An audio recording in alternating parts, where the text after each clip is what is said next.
So let's get to the Canelo Charlo fight of the weekend. So Charlo Yep. went up 2 weight classes, didn't put in much performance against Canelo. So I want to discuss what the challenges he was facing moving up 2 weight classes. So first of all, so what are the physiological challenges that Charlo would have faced when moving up 2 weight classes, like against Canelo? So adding 14 pounds, pretty much lean mass in a short time frame. I mean, how would that have affected him when he fighting Canelo? It's there are a few things at play here. So what we do know is that it's very unlikely that Charlo, his usual weight category, would get down to that weight and train at that weight through camp. But we know that we do know that he's a big guy for his normal weight. So we know that for this camp, there'll have been less of a focus on dropping body fat, dropping weight, more of a focus on developing strength and power. And when you look at it, when you zoom out a little and say, well, what was the long-term goal? This long-term goal of his is probably go up, fight Canelo at a higher weight, drop back down to his normal fighting weight, where he's an esteemed fighter. So it's all short-term. So those short-term impacts of adding some muscle or not training to drop the weight, not having to do as hard a weight cut. But effectively, through camp, he will have worn an extra 14 pounds or such jacket, backpack as he's doing the training. So he's had to carry that weight. His muscles have got to adapt to that. So what we're looking at physiologically is, well, it's all right adding muscle or not losing that fat, but you're training at a heavier weight, so you've got more mass to move. That requires more oxygen. If you require more oxygen, more breathing efficiency. But if you're not doing the higher intense work, you're not optimizing that work, then how can you expect them to perform at the same levels as you would at the lighter weight? So we have to, whilst it would be easy to sit back and say, well, he's added more muscle, and more muscle tissue requires more oxygen, more nutrients, requires more work. I think we need to maybe zoom out a little bit and say, Charlo, yes, he fought at a higher weight. Did he do much specifically to fight at that? And I would probably suggest that no, he probably didn't do too much strength and power work different to what he would. He probably just didn't lose the fat and didn't have as hard a weight cut to make this fight. But that will have added in itself by maintaining that weight. The stress will have been having to train at a higher weight. We know that come fight night that his strategy was essentially to stay on his feet, move around a lot. And on normal fight night, he's carrying around a lot less weight than he normally would, and he's not had to go through a weight cut. So to answer your question in a more direct and succinct way, I think the physiological effects on his body will have been that he was carrying more mass through camp, and that requires more energy, and that requires adaptations. Are those adaptations going to be realized in one training camp? I would say, in my experience, that no, that's not possible or very unlikely. So you may have seen some uplift in some areas of performance, as in strength and some power. But will his ability to maintain that strength and power and be as sharp under sustained pressure, will that have been improved? I think that's where we will have seen it being unlikely. I think that's why we may have seen a gun-shy Charlo, because he wouldn't be able to maintain that sharpness, the precision, the output of what you would normally do at a lighter weight. So do you have like a time frame where you think of the body for the boxer, how much time they need to get used to this new weight? Was it realistic for him, or even most boxers, to jump up 2 weight divisions and expect to put in a good performance in such a short time frame? No, I don't think so. Not in this instance. When you look at this instance, you've got a fighter moving up 2 weight classes, and the other recent example of that would be, say, at such a level and fighting a great was when Kell Brook jumped up and fought Golovkin. Now Kell Brook is huge, was huge at welterweight, but still to use that muscle for power output, for the muscle endurance aspect of it. It's unrealistic to think that carries over at the elite level, where every small percentage really does matter, where every small amount really does matter. So I think it was I think the bookies had Canelo at like 1.23 to win, and I think that was generous from the bookies. I think it was a nailed on cert that Canelo won that fight, because I don't believe that Charlo could have done much in a short space of time. Even in 6 to 8 months, I would be expecting that there's a lot of work to do to become natural at that weight. And again, as I say, we do see fighters moving up all of the time. Usually as they get older, they'll move up a weight class, and they're growing into that weight naturally. But there does come some performance metrics that we have to monitor, make sure that they're not just moving up and holding more weight, more fat, because we don't do anything. Well, fat's not useful for an athlete that's anaerobically needs to be anaerobically efficient. So yeah, I think that with Charlo, it is different. We can't just look at it as another fighter moving up. This is a short-term move up and probably a move back down. So he probably, well, I would hope that those around him were honest with him and said, this is a short-term move up. There's only so much we can do to improve your strength and power. And therefore the boxing strategy needs to be nailed on, because you're going to go back down. Imagine he puts all this muscle on, he develops all this strength, it slows him down as a fighter. He goes back to he has his fight against Canelo, he gets beat, he goes back to his normal weight, or he has another fight at his normal weight. Has he then got to drop that muscle? I've only worked with a handful of boxers where we've had to drop muscle mass from them. It's an incredibly painful experience for them. It's not nice. It's difficult, and you have to be smart about it. So hopefully Charlo was like, well, I'm going to move back down to my natural weight, or my normal weight, and with that in mind, adding a load of muscle and a load of lean body tissue is only going to be detrimental to my longer term game. So let's go up, let's do what I can, let's give myself a fighting chance, a puncher's chance, but let's also be realistic. Let's not add a load of lean tissue and expect me to be able to use it efficiently against one of the all-time greats in Canelo. Okay, so when moving up 2 weight classes, you'll often hear guys will say, well, you're going to be punching harder as well. But is that always the case? Moving up in weight does not always mean you're going to punch hard, because it's not your optimum weight. So you mentioned the strength and conditioning side, the strength and power side, sorry, for Charlo's training. So how was that impacted when moving up 2 weight classes, and what sort of changes would he be making to his training regimen to adapt to this? Well, he will have done a lot more strength work, I would expect.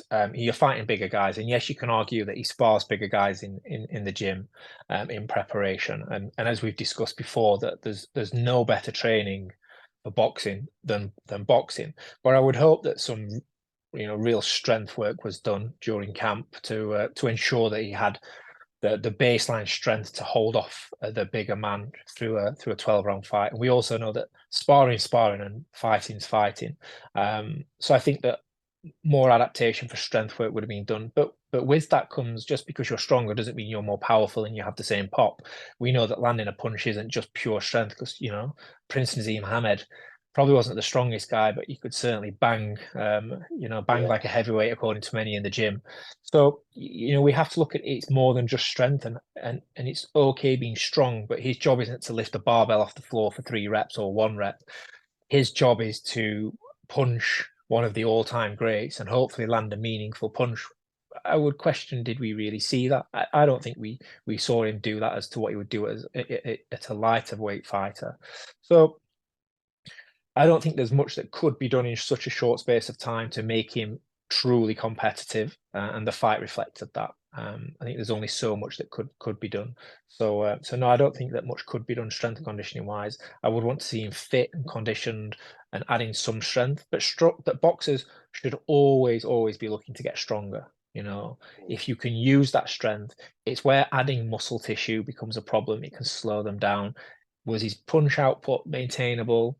You have to beat Canelo. You have to punch a lot, and you have to punch with meaning, and you have to leave a mark. I don't think Charlo was prepared for. I don't think he could have been prepared for that to do that. I don't think he would have been physiologically. It wouldn't be physiologically possible for him to win that fight. He would need high volume, more difficult when we're carrying more muscle mass. And he would have needed the speed and pop as well. Again, I don't think that could have been developed in the time. Yeah, I mean, as you mentioned, he didn't have a high volume, or the same volume he normally has at this higher weight. Yep. So do you believe the extra weight is what would have tired him quicker, and maybe he realised that, and then intentionally didn't punch as much because he knew he'd be gassing out towards the end of the fight because of the extra weight? Yeah, I think any good boxing coach just knows just how technical it can be to throw a good punch. A good punch is a thing of beauty, to really land.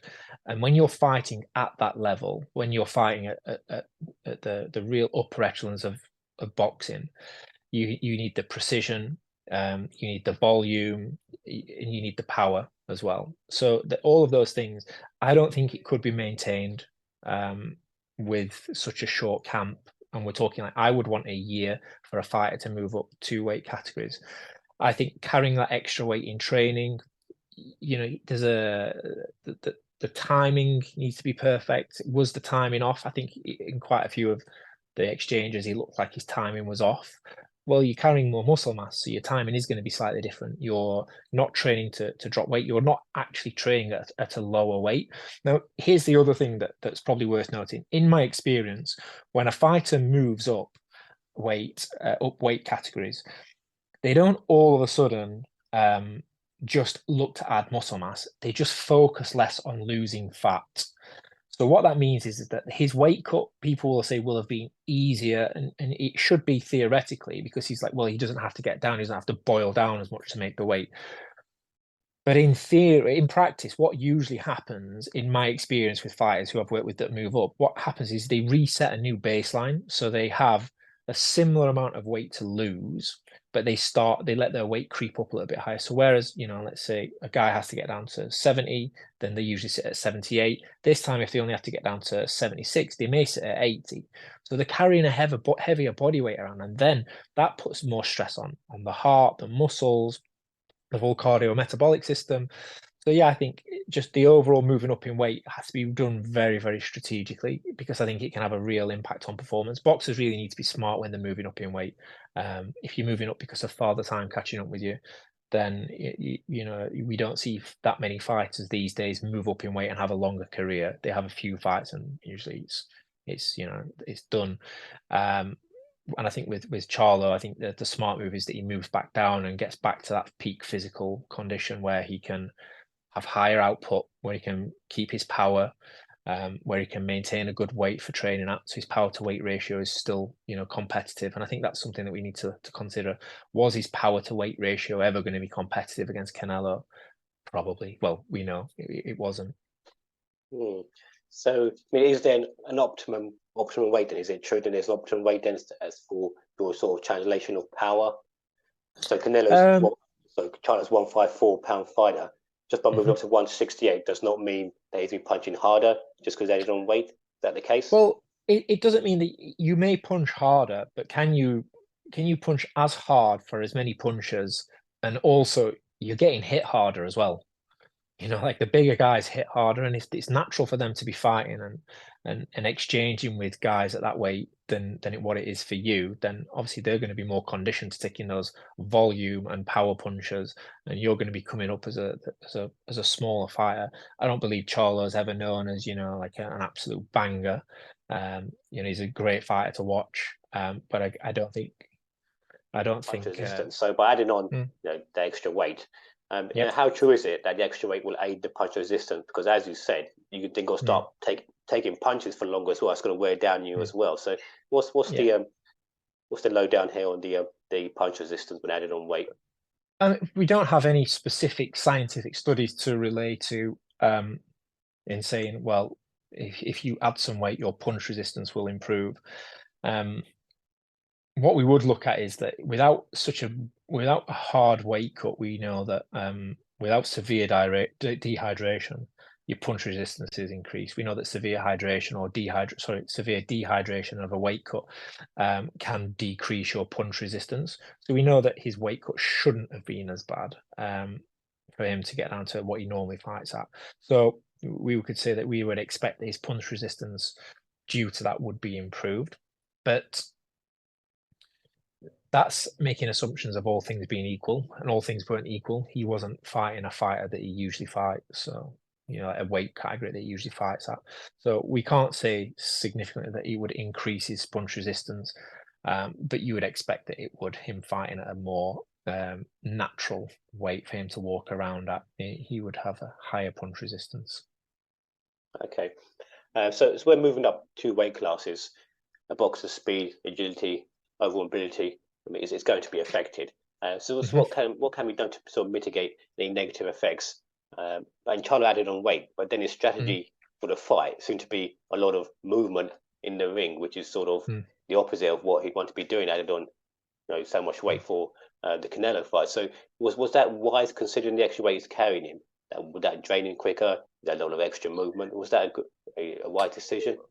Well, yeah, if you go for a run and then put and time yourself of say 400 meters, rest for a minute and repeat for 6 rounds of that.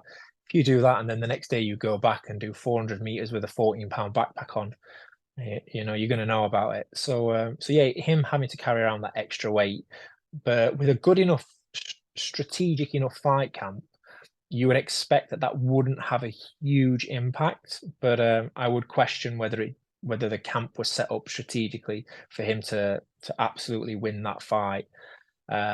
Based on the performance, like you said, he moved around a lot. If that was his strategy, then he needed to get used to moving around at that weight. And historically, his camps have been ones where he's had to lose weight to make weight for a lighter category.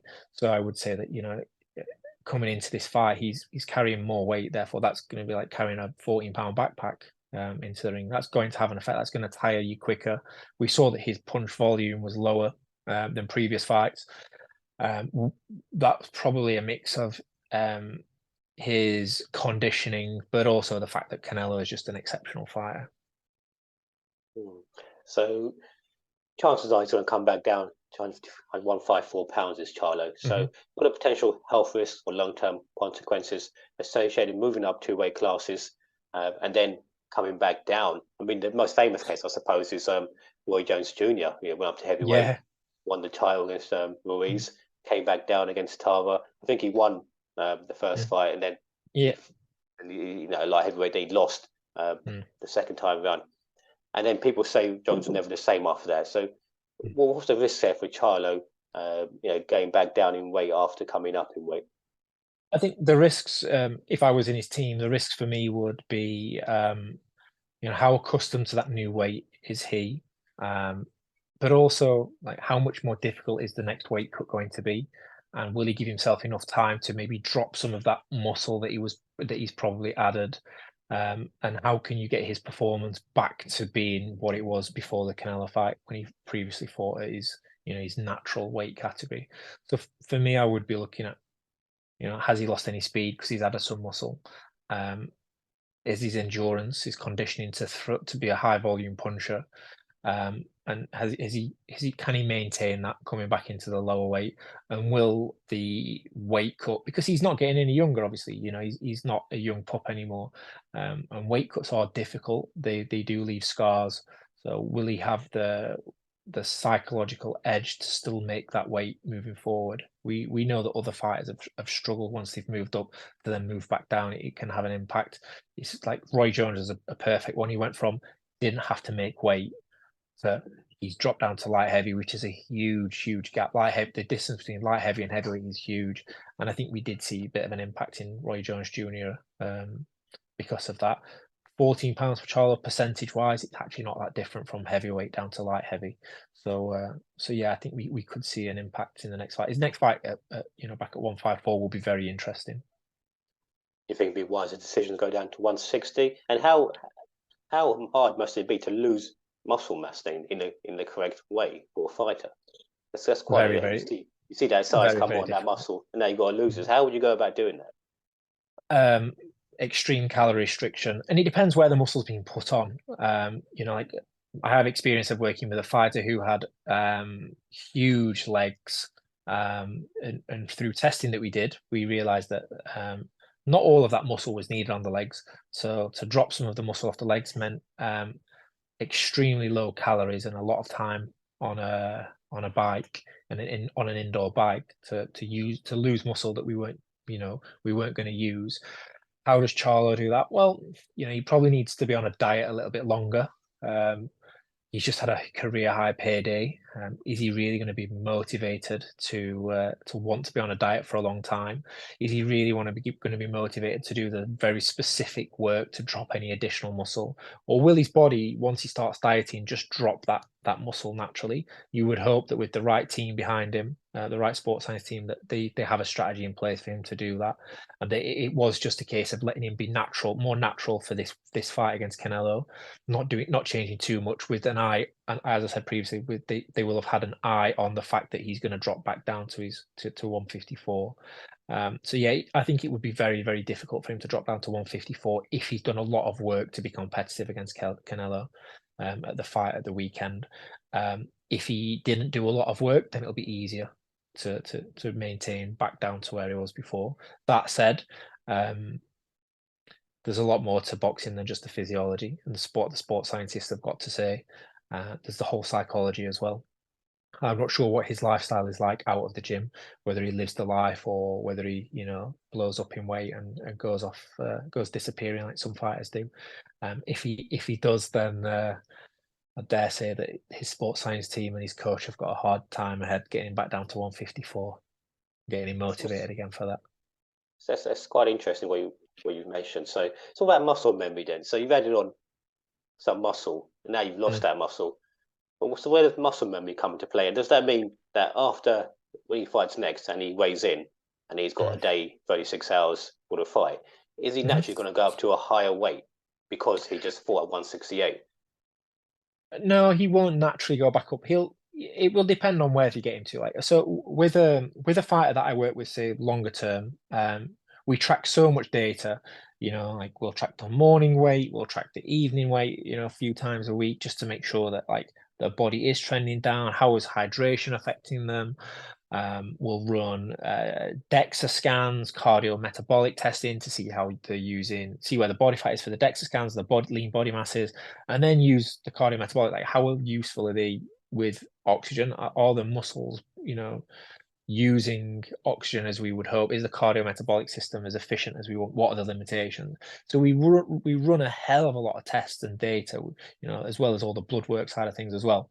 So it's not as easy as to say, well, his body will just go back up, because that would infer then that his weight cut is actually more difficult.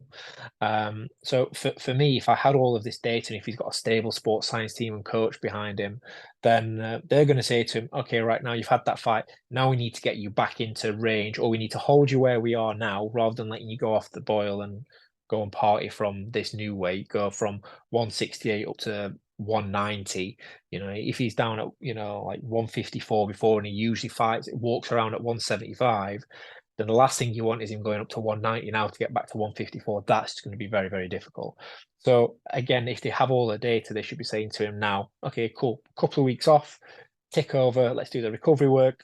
Now let's get your weight back into where you usually are when you start camp previously, and let's have that eye on that prize of, right, how do we get back down to 154?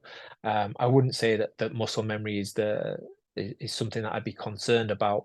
I would very much be saying, like, how do we get him back into peak condition, and what does peak condition mean for when he fights at 154?